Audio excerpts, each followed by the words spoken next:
¿Usted podría decirme de qué se trata la imagen que está en la pantalla?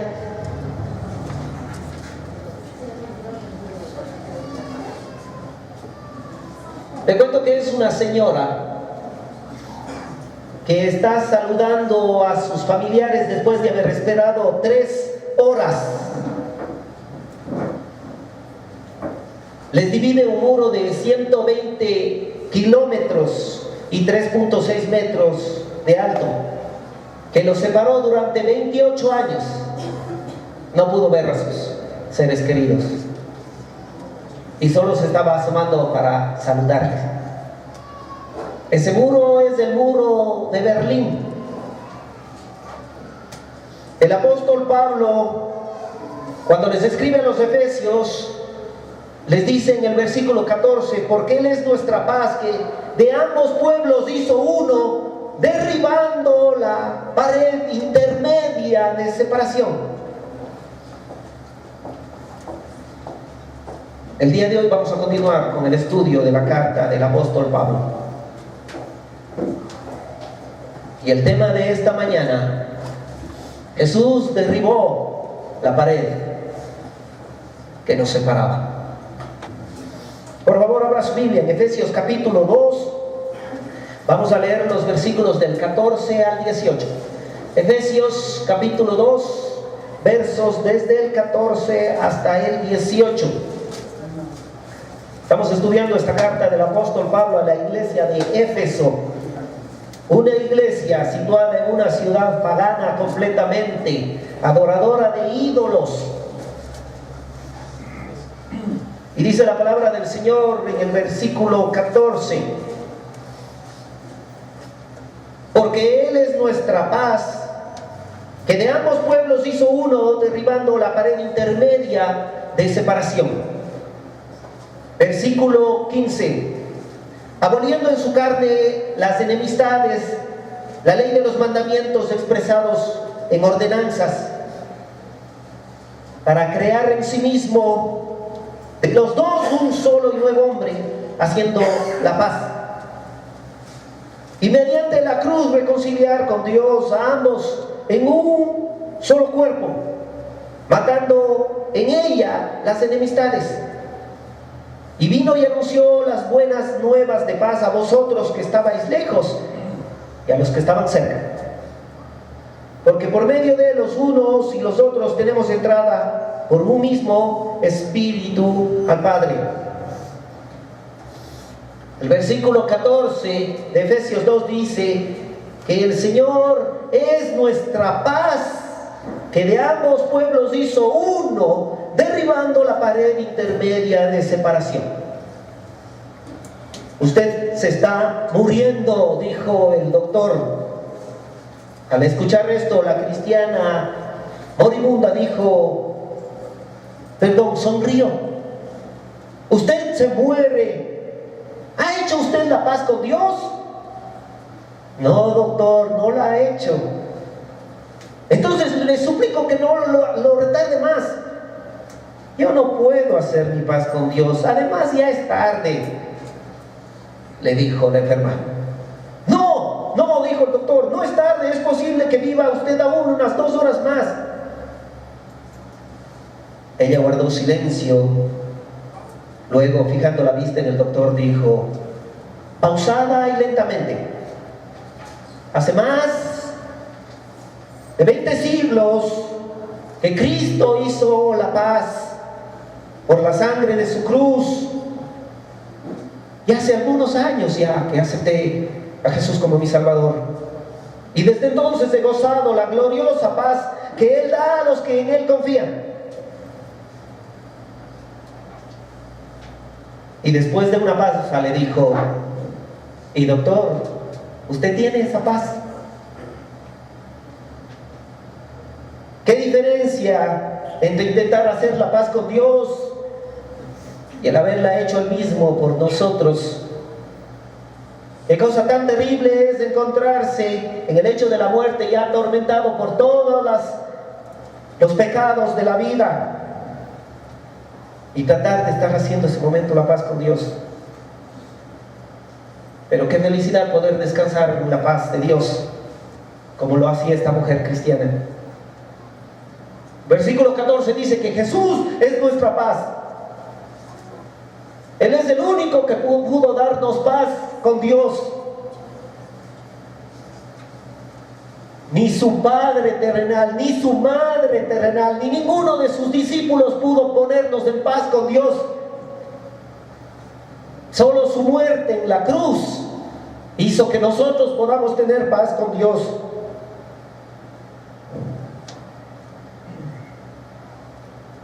Y dice en este pasaje, en este versículo 14 al final, que no solo Él nos dio paz con Dios, sino que puso paz también entre judíos y gentiles que antes estaban enojados. Dice que derribó la pared intermedia de separación. La semana anterior hablamos ya que Dios escogió a su pueblo Israel para entregarle sus leyes, sus preceptos, sus ordenanzas, para darle también sus bendiciones, sus promesas. Los gentiles, es decir, nosotros, los extranjeros, que no somos de sangre judía, no las recibimos. Y no las recibían, salvo que se hagan prosélitos, es decir, que se conviertan al judaísmo, a la religión judía. Esa era la única manera que ellos podían tener paz con los judíos. ¿Recuerda usted el templo? La semana anterior hablamos de que aquí estaba el patio de los gentiles, el único lugar donde los gentiles podían acercarse a la presencia misma de Dios, era en este patio. Los gentiles enfrentaban la pena de muerte si alguno se atrevía a ingresar acá. Pero Dios hizo esa división entre judíos y gentiles con el propósito de que los judíos les compartan el conocimiento del Dios verdadero aquí a los gentiles, para que ellos puedan acercarse a Dios. Pero los judíos, en vez de hacer esa paz, de buscar esa paz con los gentiles, pusieron una barrera aún mayor, aún más grande, otro muro personal. En vez de ganar prosélitos para Dios, convirtieron este lugar en una cueva de ladrones, dijo Jesucristo, donde hacían negocio. El versículo 15 dice: aboliendo en su carne las enemistades, la ley de los mandamientos expresados en ordenanzas, para crear en sí mismo de los dos un solo y nuevo hombre, haciendo la paz. Aboliendo las enemistades. ¿Usted tiene enemistad con alguien? Espero que no, porque la palabra enemistad primariamente viene en un sentido de aborrecer a alguien. Después viene a significar a alguien que le es odioso. En el habla cotidiana nosotros decimos: no, mira, ahí viene la fulanita. Vele, se está hecha la bella. Qué odiosa, qué odiosa. Vele, ya viene. ¿Qué se cree? Si es hasta feo, mírenle. Qué odioso. La enemistad es alguien que nos es odioso. Y le cuento que el odio, el rencor, es una obra de la carne. El apóstol Pablo les dijo a los Gálatas que son obras de la carne: idolatrías, hechicerías, enemistades. Es una obra de la carne el tener enemistades. Solo Dios en su corazón nos dice a nosotros: escuche, que cuando nosotros tenemos amistad con el mundo, cuando amamos el mundo, formamos enemistad contra Dios. En este versículo el apóstol Pablo dice: aboliendo en su carne, Cristo en su cruz abolió las enemistades que había entre los judíos y los gentiles. Era tan usted quizá no sabe cuán grande era esa enemistad. Los judíos hasta se vestían distinto. Nunca iban a los lugares que iban los gentiles. Y aquí los arqueólogos encontraron un letrero que estaba pegado en esta pared que decía: se prohíbe a cualquier extranjero pasar la barrera que rodea el santuario y demás recintos. Cualquiera que sea sorprendido en el acto causará con ello su propia muerte. Eso escribieron los judíos. Así se odiaban. A la iglesia también, ya en el libro de Hechos, le costó mucho entender aquello. Y por eso en Hechos 15 ellos hacen un concilio. Se reúnen todos los apóstoles para ver si los gentiles, o sea, nosotros primero teníamos que volvernos al judaísmo y de ahí para ser salvos. Querían que todos los gentiles se circunciden, se hagan primero prosélitos y de ahí ser salvos.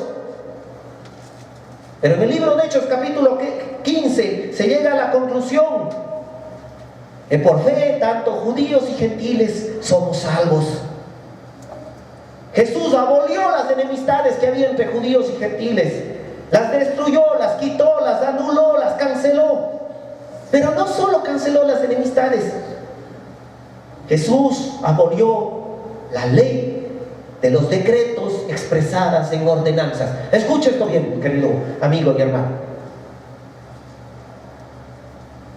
A veces sí escucho la radio y en muchas ocasiones siento dolor al escuchar. Hay una radio cristiana, entre comillas, porque el 5% de programas que pasan en la radio, esta radio, son cristianos y el 95% son del mundo, que tienen un programa que hablan de la palabra de Dios, entre comillas, un día a la semana, jueves por la mañana, y están enseñando a judaizar. Están enseñando que Jesús no ha abolido la ley, que hay que cumplir la ley, que hay que cumplir las ordenanzas. Y aquí el apóstol Pablo dice en este versículo 115 que Jesús abolió la ley de los mandamientos expresadas en ordenanzas. Las abolió. Ahí dice la palabra de Dios, no lo estoy diciendo yo. Y si no me cree, dice también aquí en Romanos 7:4: así también vosotros, hermanos míos, habéis muerto a la ley mediante el cuerpo de Cristo, para que seáis de otro, del que resucitó de los muertos, a fin de que llevemos fruto para Dios. En Romanos 10:4 el apóstol Pablo dice: porque el fin de la ley es Cristo, para justicia a todo aquel que cree. La ley son todos los 613 mandamientos, preceptos, estatutos que estaban en el Antiguo Testamento.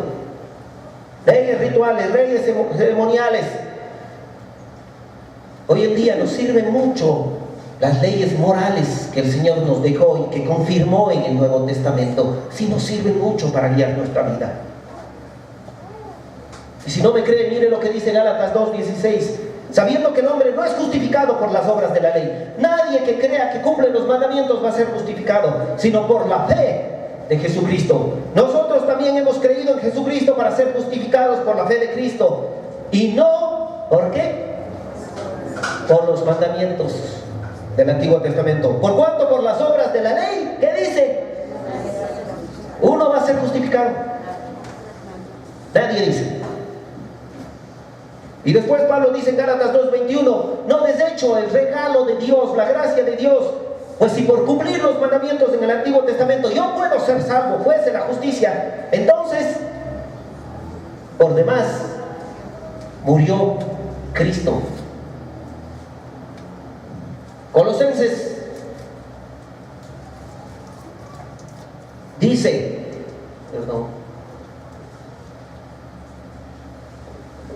Colosenses 2:14: anulando el acta de los decretos que había contra nosotros.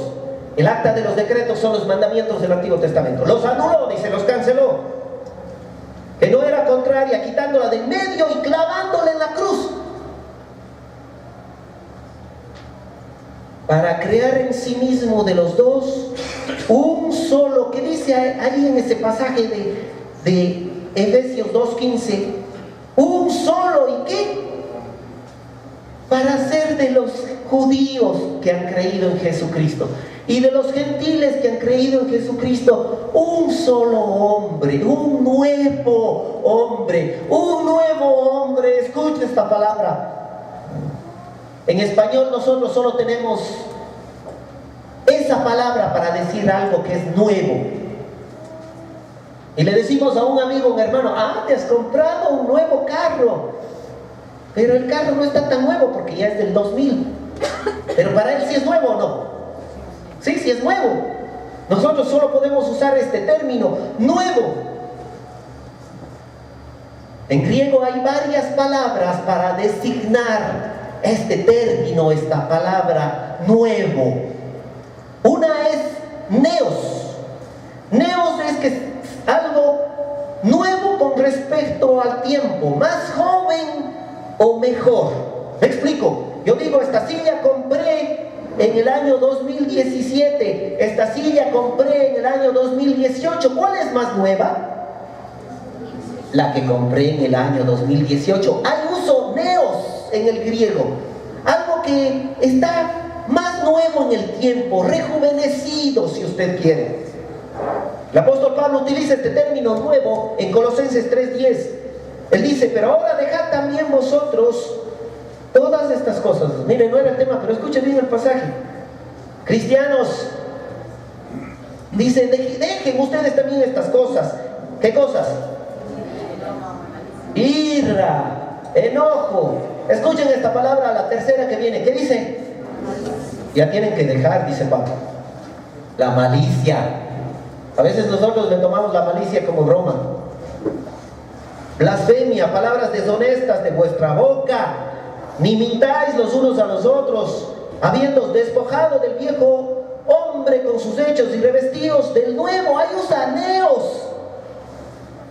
Aquí nuevo es una experiencia del creyente que está en un proceso de crecer. Nuevo, alguien que está creciendo, usó neos.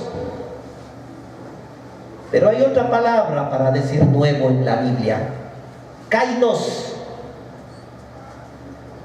Y no es nuevo en el tiempo, no es algo que está un poquito más rejuvenecido que lo otro. Es algo como una nueva naturaleza. Es algo que, siendo viejo, se acabó todo y se hizo nuevo. ¿Sabe que al Señor Jesucristo no le servimos nosotros? Usted no crea que el Señor Jesucristo le cogió y le dijo, te voy a limpiar un poquito porque si vales la pena. No. Todos nosotros no le servíamos para nada. El hombre viejo a Dios no le sirve para nada. Él hizo un kainos, hizo un nuevo, alguien con nueva naturaleza, totalmente nuevo, desde cero. Eso hizo el Señor. Y quizá nunca haya escuchado esto. Pero a veces nosotros pensamos, ¿no?, que cuando vayamos ya al cielo, a la presencia de Dios, los que hemos creído en Jesucristo como nuestro Salvador, Él nos va a decir, Diego, ven acá, por nuestro nombre. Pero no nos va a llamar así, ¿sabe? Dice Apocalipsis 2:17. El que tiene oídos, oiga lo que el Espíritu dice a la iglesia. Al que venciere daré de comer del maná escondido, y le daré una piedrecita blanca. Cuando lleguemos al Señor nos va a dar una piedrecita blanca. Y en la piedrecita escrita un nombre que dice ahí, el cual ninguno conoce sino aquel que lo recibe. Y el neos ahí, el nuevo ahí es kainos. ¿Sabe qué? Nuestro nombre en esta tierra, ni nuestro nombre sirve. ¿Cuántos de nosotros hemos caído en central de riesgo con ese nombre? ¿Cuántos de nosotros hemos estado en las bocas de personas de afuera diciéndole, ¿conoces al Diego Naranjo? Cristiano, dice que es, pero sí. Hasta nuestros nombres están tan sucios y no valen para nada, que en el cielo del Señor nos va a dar una piedrecita y ahí va a estar un nombre que solo nosotros y Él sabemos que lo tenemos, un nombre nuevo, kainos, nueva naturaleza, totalmente nuevo. Ese es el regalo que Dios nos dio. Siendo viejos que no valíamos para nada, destruyó todo y nos hizo nuevas criaturas a los que hemos creído en Jesús. Y cuando lleguemos donde Él, nos va a dar un nuevo nombre para tratarnos con ese nuevo nombre. Versos 16 y 17. Y mediante la cruz reconciliar con Dios a ambos en un solo cuerpo, matando en ella las enemistades. Y vino y anunció las buenas nuevas de paz a vosotros que estabais lejos y a los que estaban cerca. Y mediante la cruz reconciliar con Dios a ambos en un solo cuerpo. Una mujer va donde el médico y le pregunta, el médico, ¿usted es evangélica, no? Ella respondió, sí, Señor, soy de Jesús. El médico le dice, me agradan los cristianos, solo que ellos hablan mucho de Jesús y poco de María. Hubo silencio. Y le dice la señora, doctor, ¿puedo hacerle una pregunta? Si yo llegase a su consultorio y su secretaria me dijese que no está, pero sí está su madre, ¿cree que yo debería de hacerme atender con su madre? Claro que no. El se graduó de médico soy yo, no mi madre. Por eso, doctor, que murió en la cruz fue Jesucristo, no su madre.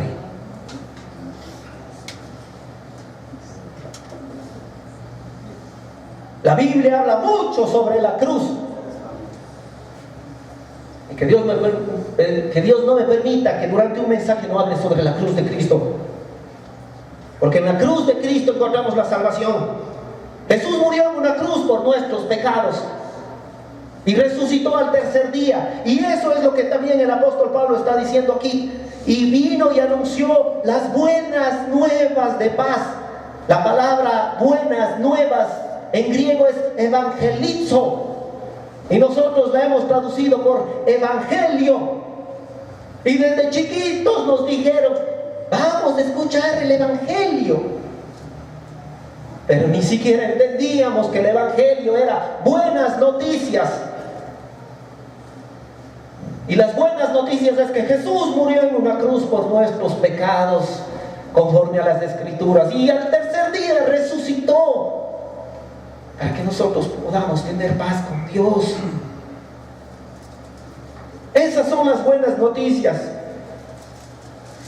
Así que si a usted le enseñaron que para salvarse tiene que luchar y hacer buenas obras para conseguir la salvación, ahí no hay ninguna buena noticia. Primero, le han mentido. Segundo, es un esfuerzo en vano, porque la paga del pecado es que se muera, que se condene. No puede salvarse por obras. Las buenas noticias es que si usted mira la cruz, mira a Jesús muriendo en la cruz, en vez de usted y dice, Señor Jesucristo, creo que pagaste en la cruz por mí. Las buenas noticias es que va a ir junto al Señor. Esas son buenas noticias.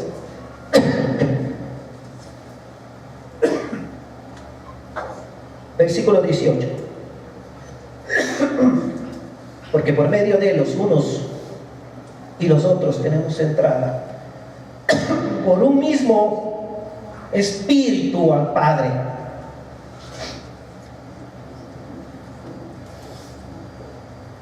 Hasta aquí llegábamos nosotros si hubiéramos estado en la época del templo.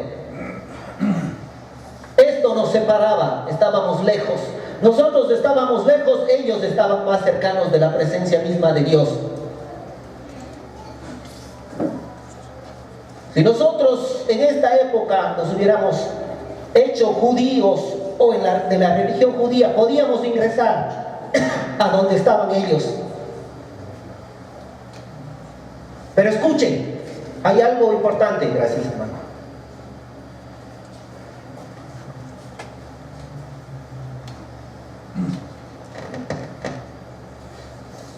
Los gentiles nos quedábamos aquí. Las mujeres judías llegaban acá. Los judíos varones llegaban acá. Pero hacer el sacrificio solo los judíos de la tribu de Leví. Nadie más podía hacer el sacrificio para Dios. Usted sabía que el rey Saúl no fue confirmado en el reino porque un día estuvieron los filisteos acercándose Y el profeta Samuel, que era de la tribu de Leví, le dijo: espérame 7 días y yo llego para hacer el sacrificio. Y Saúl ve que se acercan los filisteos y empieza a desesperarse. Y dice: no, vamos a hacer el sacrificio para Dios. Y era para Dios. Y lo hace él. Y llega poco después Moisés y le dice, Samuel, y le dice: locamente has hecho. No guardaste el mandamiento de Jehová tu Dios que él te había ordenado, pues ahora Jehová hubiera confirmado tu reino sobre Israel para siempre, mas ahora tu reino no será duradero.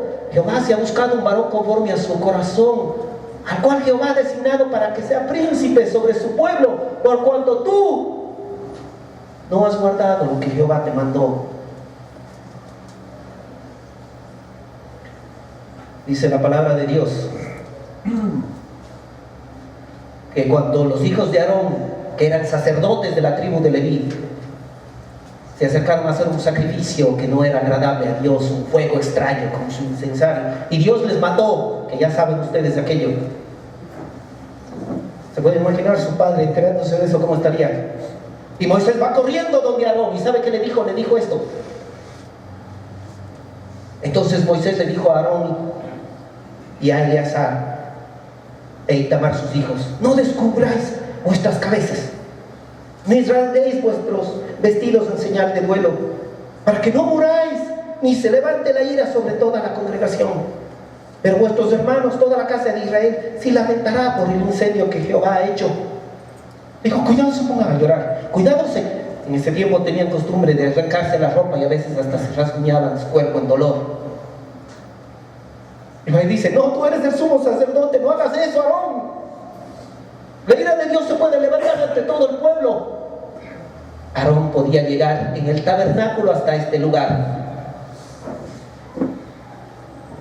¿Saben qué? Los judíos estaban aquí y ellos debían de estar ahí diciendo: ay, el sacrificio. ¿Cómo no quisiera yo hacer un sacrificio a Dios?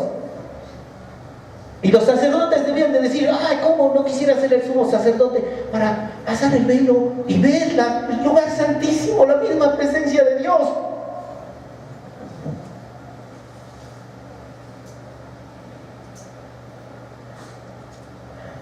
Dice el versículo 18 que por medio de Jesús, los unos y los otros tenemos entrada por un mismo Espíritu al Padre. Por la cruz de Cristo, el Señor nos hizo entrar desde aquí hasta acá, al lugar santísimo.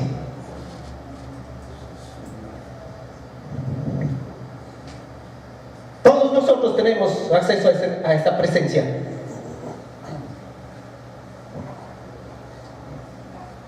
Pero ni siquiera a veces llegamos a la presencia de Dios teniendo ese libre acceso. Pasamos todo el día en nuestras cosas y no vamos a la presencia de Dios, teniendo entrada por la cruz de Cristo. Y miren lo que dice el apóstol Pablo en este versículo: los unos y los otros tenemos entrada. Habla en plural, habla de gente, de congregación. Tanto judíos como cristianos tenemos entrada, unos y otros, para alabarle a Dios juntos. Miren, en esa imagen son personas de Corea del Norte que están en el bus con sus familiares de Corea del Sur que están abajo.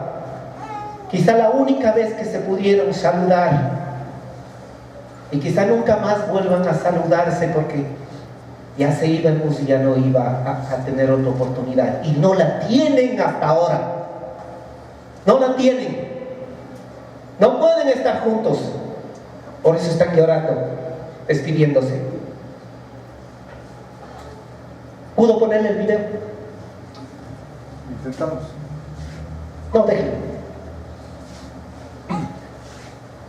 Cuando el muro de Berlín cayó en el 89, la gente misma rompieron el muro de lado a lado y salieron corriendo y se abrazaban y se saludaban, porque antes solo podían saludarse desde el muro. Usted sabe que esta carta a los Efesios es una carta para la iglesia, y la iglesia no es usted solo. El Señor derribó ya este muro, derribó este muro, derribó este muro, derribó este muro, quitó la cortina. Tenemos acceso para estar juntos, los unos con los otros, como iglesia. Pero ¿saben qué hacemos nosotros? El muro que Jesús derribó de los unos con los otros, los levantamos nosotros y ponemos paredes. No quiero que nadie se acerque a mí en la iglesia. No tengo un amigo en la iglesia. No tengo un hermano en la iglesia a quien acercarme y preguntarle cómo está. A nadie he invitado nunca a una taza de café de mis hermanos. He puesto un muro.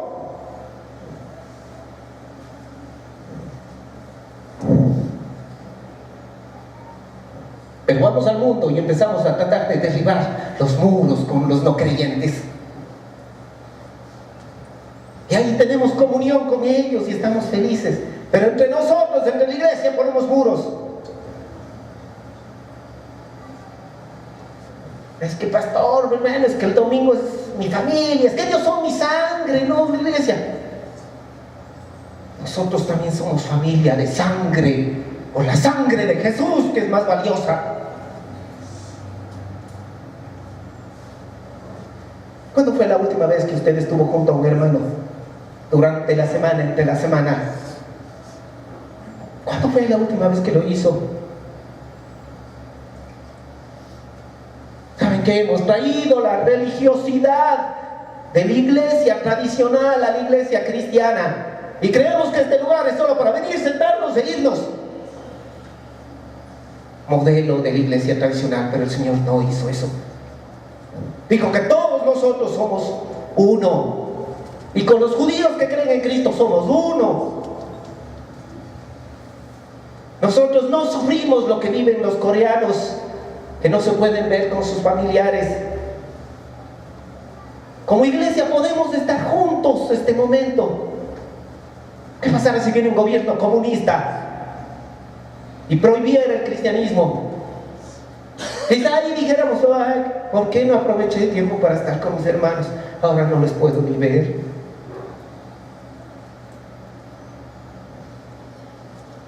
El lugar santo, llegar a la presencia del lugar santo, aquí, para hacer sacrificios para Dios, era algo muy delicado. Usted tenía que estar bien con el Señor. Los sacerdotes tenían que bañarse. Primero ellos hacer un sacrificio por sus pecados propios. Después tenían que ponerse un poco de sangre en las orejas, lavarse, ungirse con aceite, estar con sus ropas íntegras, limpias. Por si acaso el Señor, si no se agradaba de ellos, les destruía al entrar a la presencia de Él. ¿Saben qué dice el libro de Hebreos? Hebreos dice: así que ofrezcamos siempre a Dios por medio de Él, de Jesucristo, sacrificios de alabanza. Esos son los sacrificios que nosotros podemos hacer. Sacrificios de alabanza. Todo este pueblo que está aquí hoy, gracias a Dios, qué hermoso fuera que estuviera a las 10:30 alabando a Dios ya en oración. Puntuales antes de las 11 para hacer sacrificios de alabanza juntos. Pero ¿sabe qué más dice la Escritura? El siguiente versículo dice: y de hacer bien y de la ayuda, ¿qué?